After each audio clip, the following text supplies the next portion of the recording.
La Bible quotidien. Une série de réflexions quotidiennes centrées sur la parole de Dieu. Que ce livre de la loi ne s'éloigne point de ta bouche. Médite-le jour et nuit pour agir fidèlement selon tout ce qui y est écrit.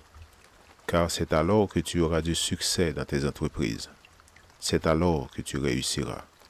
Josué chapitre 1, verset 8.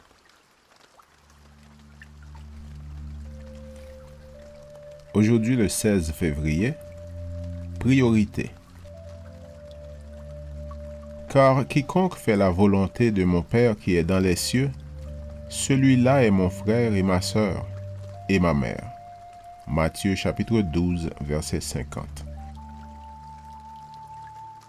Les paroles de Jésus peuvent paraître mal à propos, mais une analyse de la situation dans le contexte du temps, du lieu et de l'occasion révèle que tel n'est pas le cas.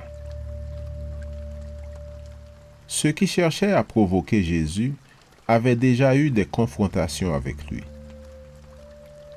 On savait même que certains avaient l'intention de le prendre au piège en ce qui concernait sa famille.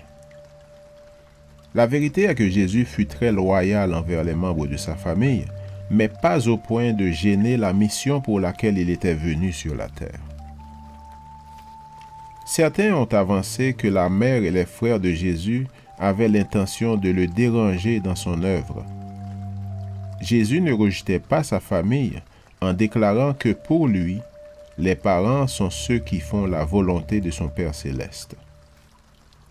Cette leçon est importante car une fois de plus, le Seigneur soulignait que l'œuvre de Dieu et la foi en la mission qu'il était venu accomplir avaient suffisamment d'importance pour altérer la relation naturelle entre mère, fils et frère. De plus, ces mots sont d'une grande profondeur pour nous chrétiens, car l'Église n'est pas un édifice, elle n'est pas une personne, elle n'est pas un groupe ou l'autre de personnes. L'Église est une famille.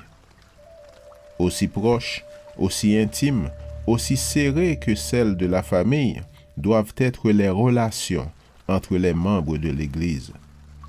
L'amour fraternel, le respect, la sollicitude envers le prochain, et oui, même le désir estimable de tout faire pour sa famille, tels devraient être les sentiments entre les frères et sœurs du peuple de Dieu. Lorsqu'on avertit à Jésus que les membres de sa famille attendaient pour lui parler, ce fut une distraction qu'il ne put tolérer, car aussi important que soient ceux qui étaient dehors, pour lui la priorité était ceux qui l'entouraient en ce moment-là. Les hommes et les femmes disposés à faire la volonté du Père sans questionner. Être disposé à faire la volonté du Père est le plus grand signe distinctif. C'est ce qui définit la famille. C'est pourquoi la famille de l'Église ne doit pas être prise à la légère. Être enfant d'un même Père, être frères et sœurs, souffrir et se réjouir avec les siens, tout cela est vécu dans la famille de Dieu.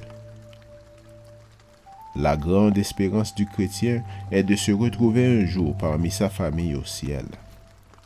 Si nous voulons être une famille au ciel, il est important que nous nous aimions en frères et sœurs et que nous soyons disposés à agir aujourd'hui selon la volonté divine. Le fidèle espère bientôt être avec Christ pour jouir des bienfaits de la famille de Dieu dans sa maison. Amen. Lecture de la Bible pour aujourd'hui dans l'Ancien Testament, Nombre chapitre 1 et 2, et dans le Nouveau Testament, Matthieu chapitre 12. Merci d'avoir écouté. Je vous souhaite de passer une excellente journée avec Jésus. À la prochaine!